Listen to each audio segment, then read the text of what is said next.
In this video, I'm going to do 3 compound interest formula examples, and we're going to start by looking at the problem that I did in the last video where there was a $5,000 investment for 3 years at 4%. And in the last video, we calculated the simple interest at $600, and then we calculated what would happen if the interest was compounded once per year, and we found out that we actually earned more interest that way. We earned $624.32, so we saw that compounding is a definite advantage if you're investing money. And so we're going to use this example, and we're going to use the compound interest formula. This is a lot quicker than calculating it out by hand like we did last time. And so in this formula, you'll probably recognize a lot of these variables because you've seen them before in the simple interest formula. So future value, just like before, that's the amount of money that that you earn or you have to pay back in the end. So in the future, after all that interest is calculated. The principal is the present amount that's deposited. Present amount of money either deposited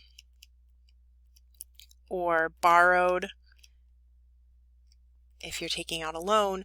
The rate, just like before, we want to take that percent and make sure that it's in a decimal before we plug it into the formula. So for example, let's say your rate is 6.5%. You're going to take that decimal, move it 2 spots to the left, drop that percent sign, so you're going to get 0.065 as the R value that goes into the formula. And then the new one is N, number of times per year the interest is compounded, or you can think of it as calculated. And you'll be told that in the problem. In real life, you should be told that when you make an investment or if you're borrowing money. For example, with credit cards, usually the fine print will tell you that the interest is calculated daily, but it just depends on the situation. Here's this note down here can kind of tell you, you can refer to this later if you need to, some of the more common compounding periods. So for example, if it says compounded semi-annually, you just use 2 for N. If it says compounded quarterly, use 4 for N. And so you can refer back to that later. And then the only other one I forgot to write here is T, and we use that with simple interest also. That's just time. Make sure it's in years. So that's definitely something, you want to underline or circle. So if you're given months, all you have to do is do months divided by 12, and that will give you the years. So if you want to jot that down just for future in case that happens. Okay, so let's do example 1. So we're using all of the information that we have up top here from the last video. So we have a principal amount of $5,000, a time of 3 years, a rate of 0.04, and then it said in the second part that the interest is calculated compounded once per year. So the N is going to be 1. So I'm going to take all those values and I'm going to plug them into the formula. So $5,000 times 1 plus 0.04 divided by 1 to the 1 times 3 power. And so depending on your calculator, you might want to approach these a little bit differently. So if you have a TI 34, TI 30, that's going to be probably the easiest. You can plug it in exactly how it's written here. So you can plug in 5,000 parentheses 1 plus, when it comes to this fraction, just press the N over D button, and that will allow you to type it in exactly how you have on your paper. And then just use the right arrow to get out of that fraction, put a parenthesis, and then you're going to use this caret key or exponent key to get up top, and then you can hit 1 times 3, or you could just do that in your head. 1 times 3 is 3, and you could put 3 there. But it will let you multiply up top if you need to, and then enter. And so we end up getting a future value. So A equals $5,624.32. And if you have a graphing calculator, you can approach it very similarly. So I'll just show you how to do that real quick. And so you can put it all in one line if you'd like. It's just when you get to the fraction, some of the newer graphing calculators do have an N over D, a lot of them don't. So I'll just show you how to do it without.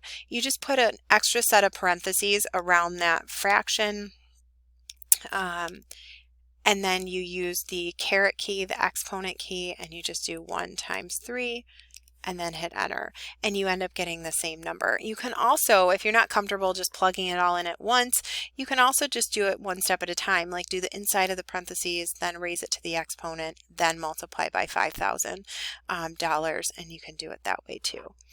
And so now let's look at the question actually asks us though to find the interest. So we want to make sure we actually answer the question. We didn't do that yet.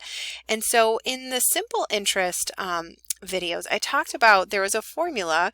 It was A equals, so future value equals the principal, the amount deposited, plus whatever interest. So think about that. It makes sense. So whatever amount of money we have in the end or future is just what we deposit plus the interest that's earned. We can actually rewrite this if we want to. We can solve for I. It can be helpful in a lot of these compound interest formula problems. We can just take away P from both sides. I'm basically just rearranging the parts here. I'm just saying that if you want to find the interest, just take the future value, what was earned here, and just subtract the initial amount. And if you think about it, it makes sense because you just want to find the difference between these two numbers, and that tells us how much extra is in interest.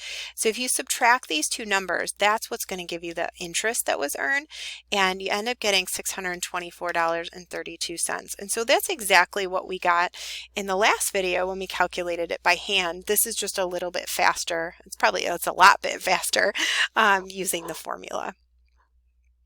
Now let's look at example 2. So we're going to find the interest on $14,000. So my principal is $14,000. Compounded quarterly, so that's 4 times a year. So N is 4 at 2.65%. So I take my rate and I drop the percent sign and I take the decimal and move it 2 spots to the left, putting in a placeholder 0. So for my rate, I get 0.0265, and if you want to throw a 0 in front of that, you certainly can, for 5 years. So time t is 5. And so we can just take those values and plug it right into the formula. So my future value is $14,000 times 1 plus 0.0265 divided by 4 raised to the 4 times 5 power.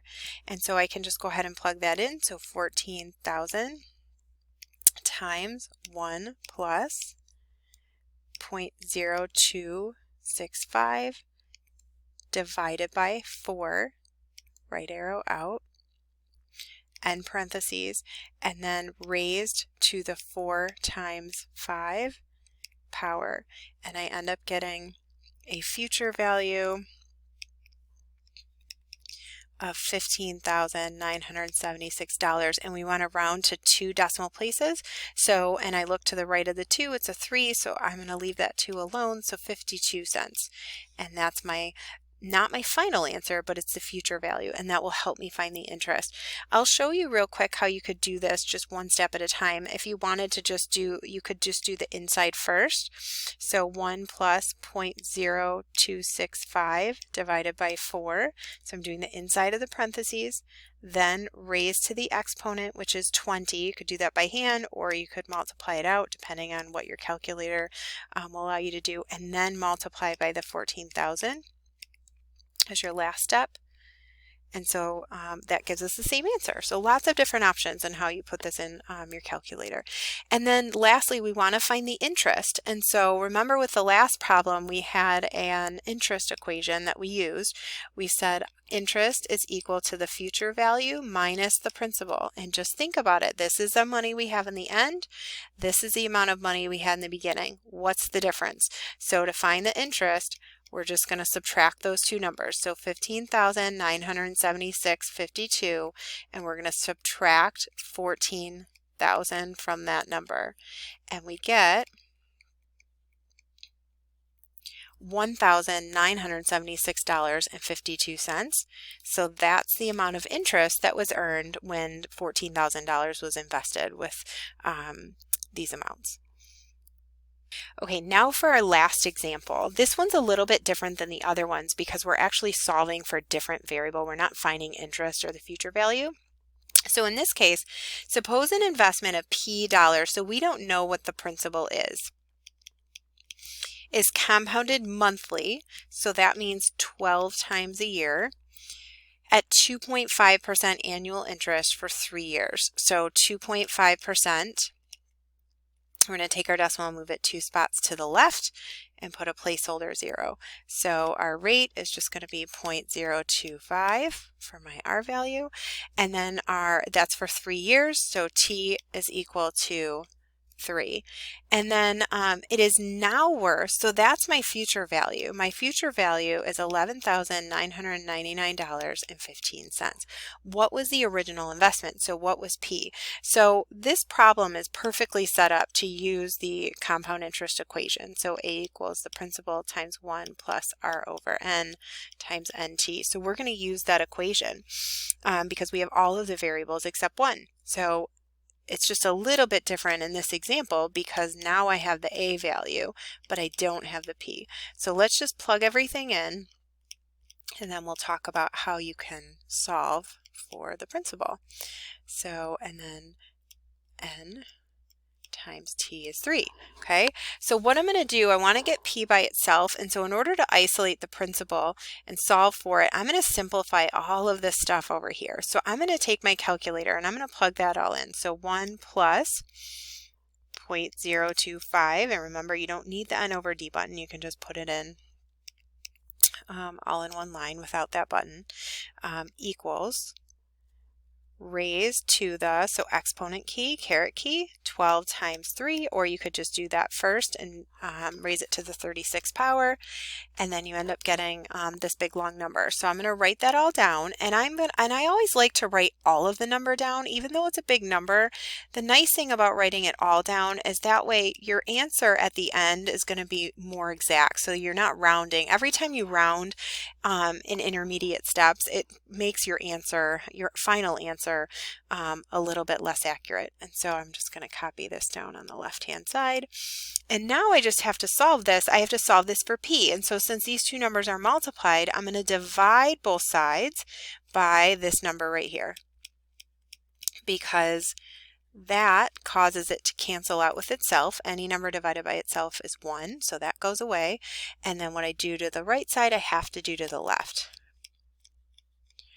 And so really, to find principal, all I'm going to do is divide these two numbers. So I'm going to press 11,999.15 divided by, at this point you could type it all in by hand and type in that big long number, or if you have an answer key on your calculator, most of them do, except I don't think most cell phone calculators, but you can hit second negative sign, which just plugs in that previous answer, and it just saves you some time so you don't have to write it all out, which is kind of nice. So we've got $11,133 and looks like 0 cents. And so that is less than the future value, which is what we would expect. So always ask yourself, does that make sense? And our future value is $11,999.15. And so we started with $11,133. And it makes sense that it's less because, you know, that money should grow with the interest. And so that's all of the examples that we're going to do for compound interest. Just a final note though here, as we prepare to learn annuities, the most important thing to remember about compound interest is that we put money into the account once and then we let it sit there earning interest. We'll see in the next video with annuities we end up making deposits many times, so it's not just one time that we're depositing money.